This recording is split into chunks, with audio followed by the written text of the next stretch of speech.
ચાલો વિદ્યાર્થી મિત્રો,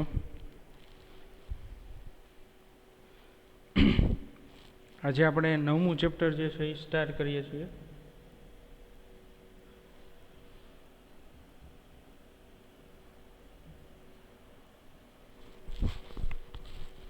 ઇલેવન સાયન્સ ચેપ્ટર નંબર 9.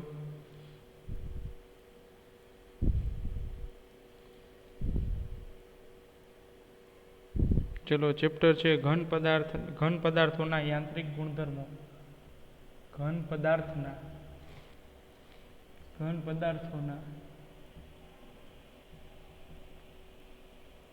યાંત્રિક ગુણધર્મો.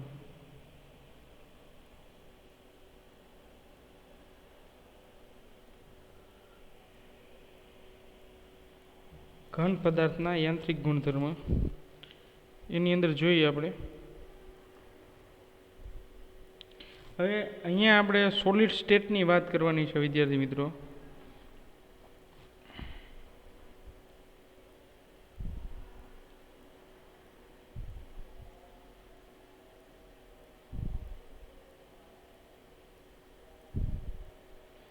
સોલિડ સ્ટેટની વાત કરવાની છે ઘન પદાર્થો માટે.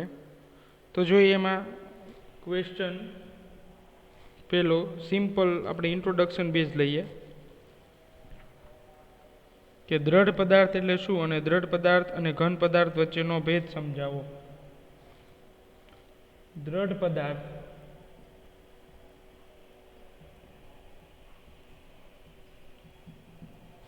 એટલે શું એમને દ્રઢ પદાર્થ અને ઘન પદાર્થ વચ્ચેનો ભેદ સમજાવો. દ્રઢ પદાર્થ અને ઘન પદાર્થ, દ્રઢ પદાર્થ અને ઘન પદાર્થ વચ્ચેનો ભેદ સમજાવો. ચલો, દ્રઢ પદાર્થ એટલે શું અને દ્રઢ પદાર્થ અને ઘન પદાર્થ વચ્ચેનો ભેદ છે એ આપણે સમજાવવાનો છે. ચલો, દ્રઢ પદાર્થ એટલે એવો સખત ઘન પદાર્થ કે જેનો આકાર અને કદ નિશ્ચિત હોય. તો દ્રઢ પદાર્થ કોને કહેવાય? તો કે દ્રઢ પદાર્થ માટે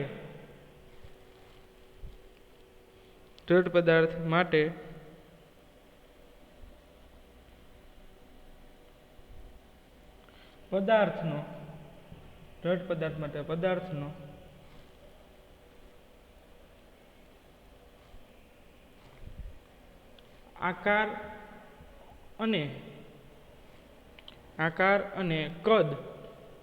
આકાર અને કદ નિશ્ચિત હોય છે.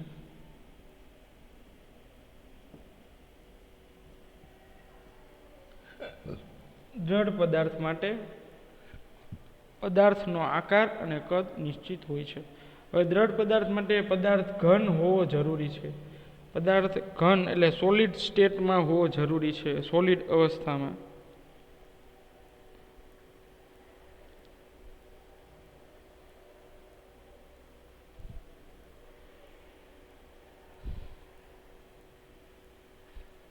પછી પદાર્થ ગતિમાં હોય કે સ્થિર હોય, એમની વચ્ચેના ઘટક કણો વચ્ચેના અંતરો અથવા તો સાપેક્ષ અંતરો અચળ જળવાઈ રહેતા હોવા જોઈએ. એટલે કે પદાર્થ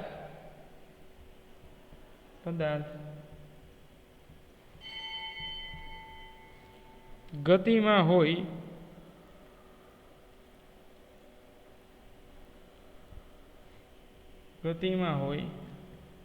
કે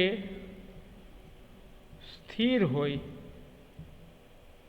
પદાર્થ ગતિમાં હોય કે સ્થિર હોય,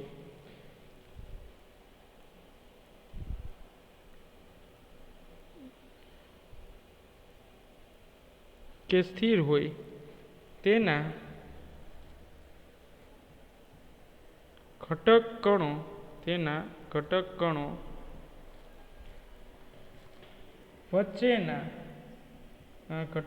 વચ્ચેના સાપેક્ષ અંતરો અફર એટલે કે અચળ અથવા તો અચળ જળવાઈ રહેતા હોય, અફર જળવાઈ રહેતા હોય તેને દ્રઢ પદાર્થ કહે છે. પદાર્થ ગતિમાં હોય કે સ્થિર હોય તેના ઘટક કણો વચ્ચેના સાપેક્ષ અંતરો અફર જળવાઈ રહે છે અથવા તો અચળ જળવાઈ રહે છે તેને દ્રઢ પદાર્થ કહેવામાં આવે છે. ચલો, દ્રઢ પદાર્થનું વિરૂપણ કદી કરી શકાતું નથી. દ્રઢ પદાર્થનું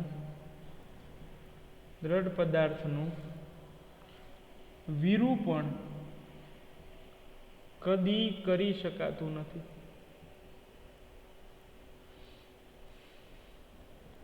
દ્રઢ પદાર્થનું વિરૂપણ કદી કરી શકાતું નથી, જ્યારે ઘન પદાર્થનું વિરૂપણ થઈ શકે છે. જ્યારે ઘન પદાર્થનું વિરૂપણ થઈ શકે છે. ચાલો, દ્રઢ પદાર્થ એ આદર્શ છે. દ્રઢ પદાર્થ એ આદર્શ છે. દ્રઢ પદાર્થ એ આદર્શ છે. તેથી વ્યવહારમાં દ્રઢ પદાર્થ મળવો મુશ્કેલ છે. તેથી વ્યવહારમાં દ્રઢ પદાર્થ મળવો ઇમ્પોસિબલ એટલે કે મુશ્કેલ છે.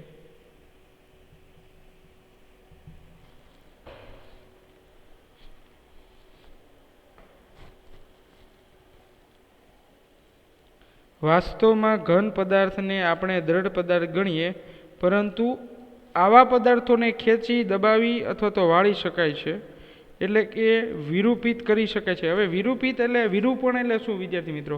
કે જેના આકારમાં બદલાવ કરી શકે એ. તમને ક્વેશ્ચન થતો હશે કે આ વિરૂપણ સર તમે લખ્યું તો વિરૂપણ એટલે શું થાય? તો કે કોઈ પણ પદાર્થમાં પદાર્થને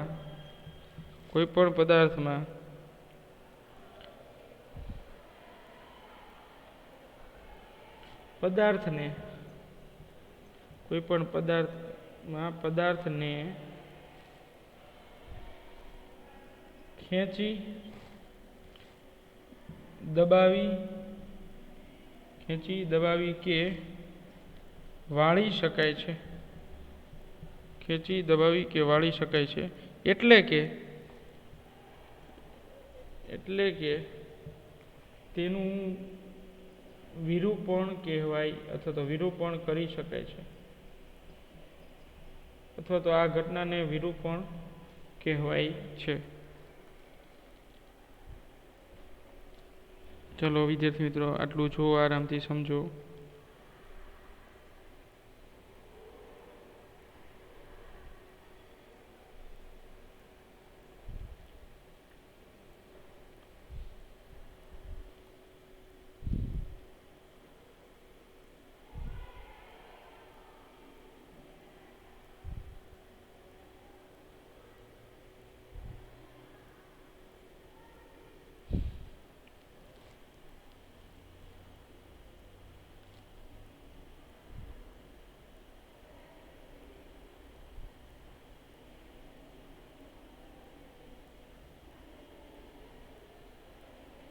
ચલો વિદ્યાર્થી મિત્રો, ત્યાર પછી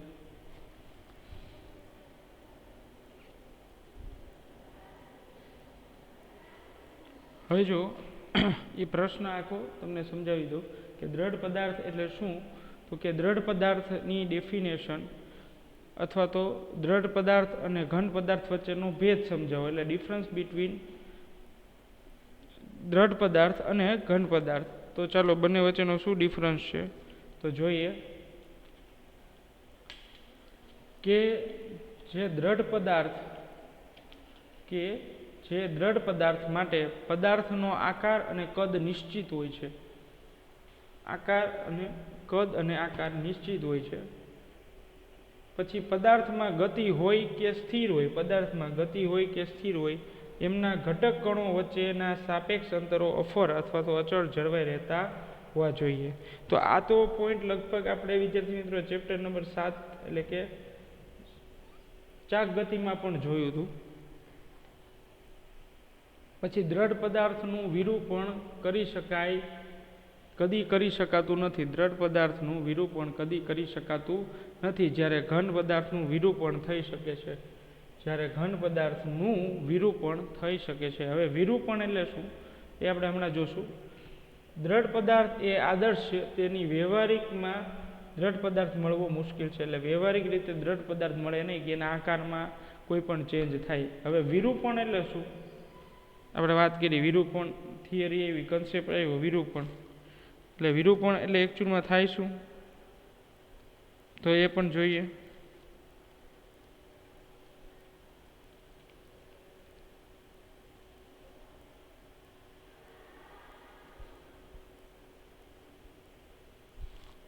વિરૂપણ એટલે કોઈ પદાર્થમાં પદાર્થને ખેંચી, દબાવી કે વાળી શકાય છે.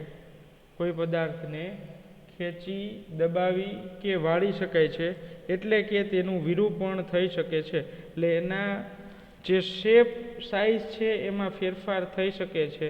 એ પદાર્થનો જે ડાયમેન્શન છે એમાં ચેન્જ થઈ શકે છે, ને વાળી શકાય છે, દબાવી શકાય છે અને ખેંચી શકાય છે. ચાલો એના પછી નવો ટોપિક જે છે એ જોઈએ.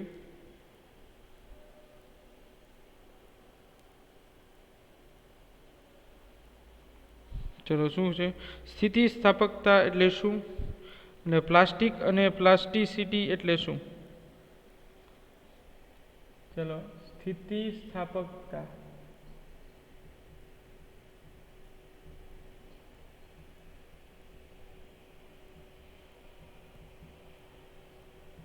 એટલે શું. સ્થિતિસ્થાપકતા એટલે શું, અને પ્લાસ્ટિક અને પ્લાસ્ટિસિટી વચ્ચે શું સંબંધ છે. પ્લાસ્ટિક અને પ્લાસ્ટિસિટી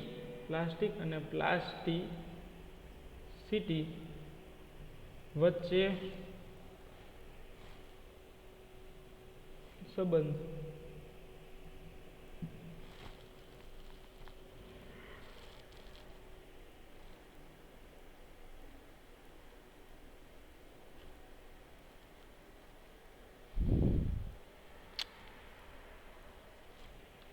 સ્થિતિસ્થાપકતા એટલે શું, પ્લાસ્ટિક અને પ્લાસ્ટિસિટી વચ્ચે સંબંધ.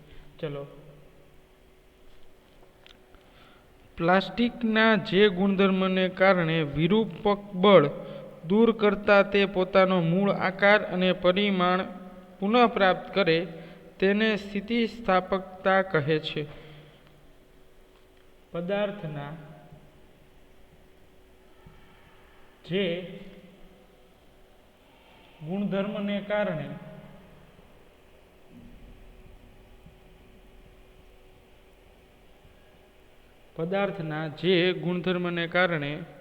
વિરૂપક બળ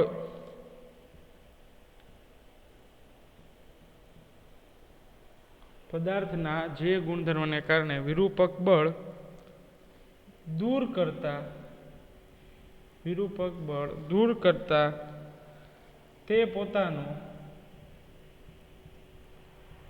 તે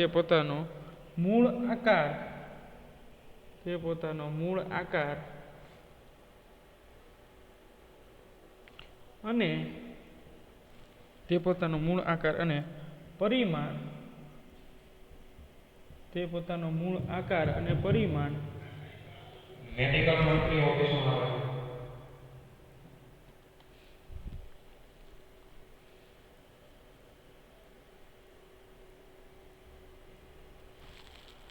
ચલો તે પોતાનો મૂળ આકાર અને પરિમાણ પુનઃ પ્રાપ્ત કરે છે તેને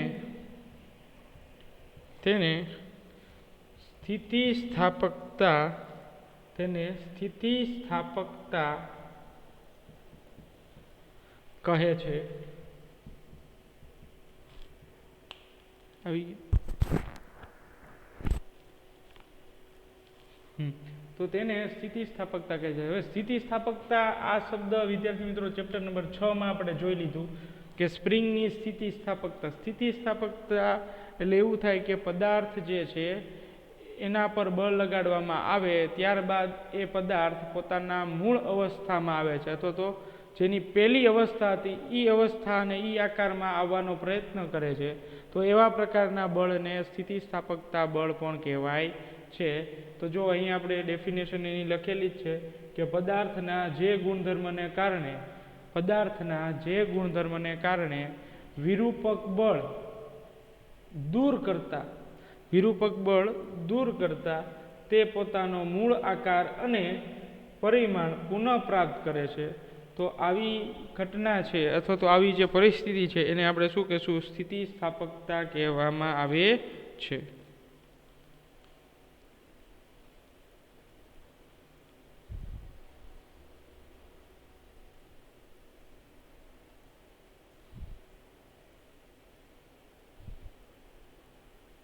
હવે પ્લાસ્ટિક કોને કહેવાય છે?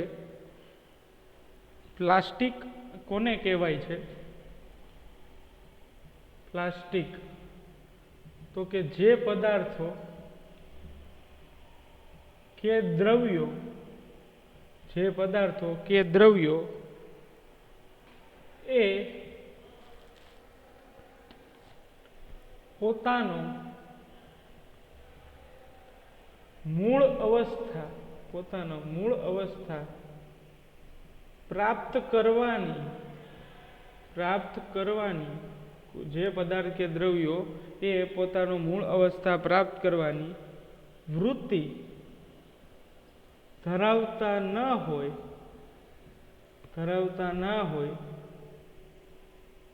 તેવા દ્રવ્યો કે પદાર્થને પ્લાસ્ટિક દ્રવ્યો કે પદાર્થ કહે છે.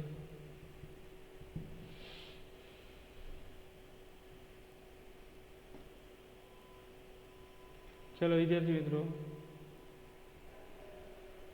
પ્લાસ્ટિકની ડેફિનેશન પણ અહીં આપણે સમજી લીધી કે જે પદાર્થો કે દ્રવ્યો અને પોતાના મૂળ અવસ્થા પ્રાપ્ત કરવાની વૃત્તિ ધરાવતા ના હોય અથવા તો એવી વૃત્તિ એનામાં ના હોય તો એવા દ્રવ્યો કે પદાર્થને પ્લાસ્ટિક દ્રવ્યો કહેવામાં આવે છે.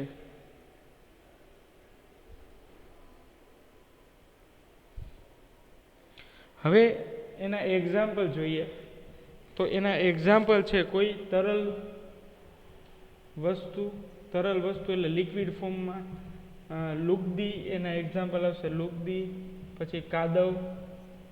તો આ બધા જે છે એના મૂળ અવસ્થામાં એના પર વિરૂપક બળ લગાડવામાં આવે આ બધા પદાર્થો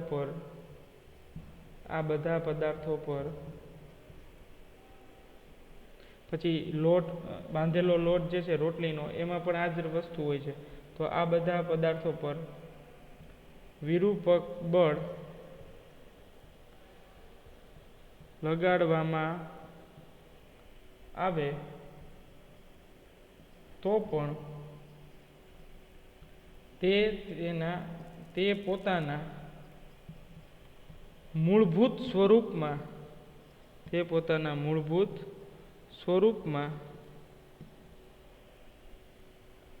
પાછા આવતા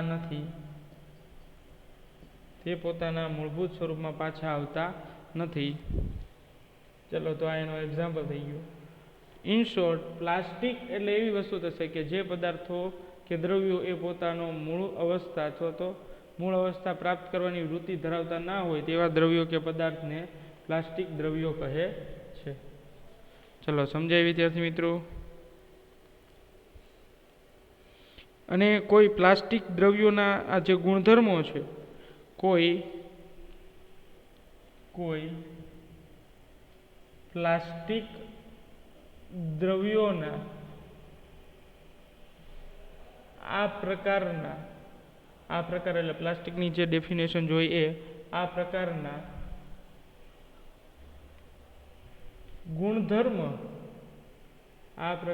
ગુણધર્મને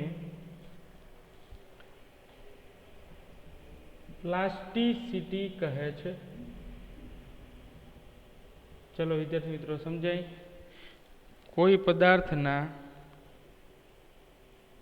પ્લાસ્ટિક દ્રવ્યોના આ પ્રકારના જે મૂળભૂત ગુણધર્મ છે તો એ મૂળભૂત ગુણધર્મને પ્લાસ્ટિસિટી કહે છે.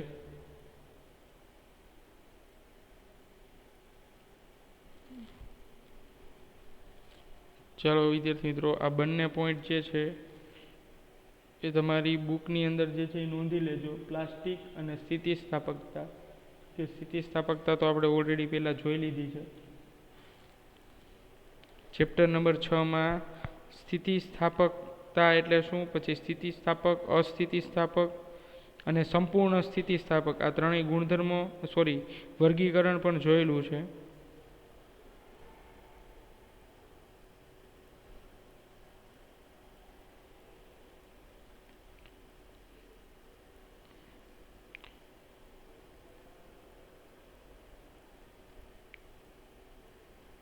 ચાલો તો વિદ્યાર્થી મિત્રો હવે આપણે નેક્સ્ટ લેક્ચરમાં પ્રતિબળ અને વિકૃતિ વિશે અભ્યાસ કરવાનો છે.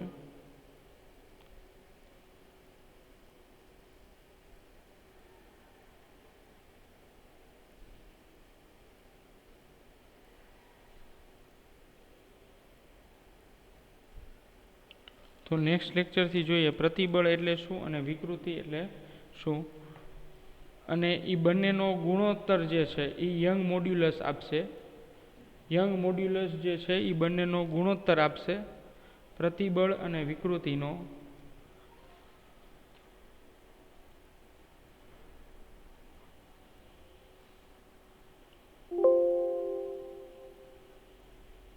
ચલો તો વિકૃતિ એટલે ઉપર છેલ્લી માહિતી આપી દઉં તમને. વિકૃતિ એટલે એવી વસ્તુ થશે કે કોઈ પણ પદાર્થમાં બાહ્ય બળ આપતા કોઈ પણ પદાર્થ અથવા તો લંબાઈ ધરાવતો કોઈ એલ લંબાઈ ધરાવતો તાર હોય એના ઉપર જો આપણે બાહ્ય બળ લગાડવામાં આવે અથવા તો એના ઉપર એક વિરૂપક બળ લગાડવામાં આવે ત્યારે એ પદાર્થના આકારમાં ફેરફાર થાય છે. ત્યારે એ પદાર્થના આકાર એટલે કે લંબાઈમાં ફેરફાર થાય છે. ખાસ કરીને લંબાઈ, બરાબર છે.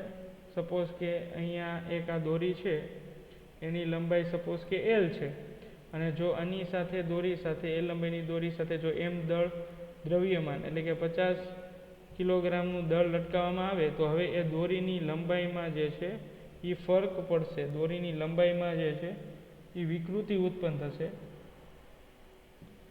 ચલો આ છે 50 કિલોગ્રામ. હવે તો આ દોરીની જે લંબાઈ છે એમાં થોડો ચેન્જ આવશે, વેરિએશન આવશે. તો જુઓ હવે આ જે દોરી છે એ એલ પ્લસ ડેલ્ટા એલ જેટલો ચેન્જ આવ્યો આમાં. ચલો તો એ શેના કારણે થાય છે, અહીંયા એક વજન બળ લાગે છે F = mg. તો F = mg એટલે વજન બળ અથવા તો વેઇટ ફોર્સ = mg. તો એ અહીંયા વિરૂપક બળ તરીકે કામ કરે છે વિદ્યાર્થી મિત્રો, વિરૂપક બળ તરીકે કાર્ય કરે છે. ચલો સમજાય વિદ્યાર્થી મિત્રો. તો ખાસ કરીને લંબાઈ માટે જ આ પ્રકારનો મોડ્યુલસ જે છે એ આવશે. સમજાય છે? લંબાઈ માટે જ આ પ્રકારનો મોડ્યુલસ જે છે એ આપણે સ્ટડી કરવાનો હોય છે.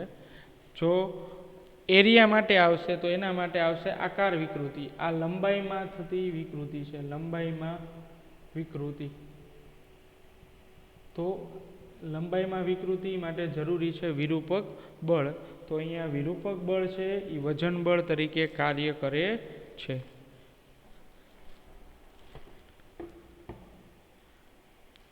ચાલો તો વિદ્યાર્થી મિત્રો હવે નેક્સ્ટ લેક્ચરમાં જોશું. આજના લેક્ચરમાં આપણે આટલું જ રાખીએ ડિટેલમાં યંગ મોડ્યુલસ. ચલો.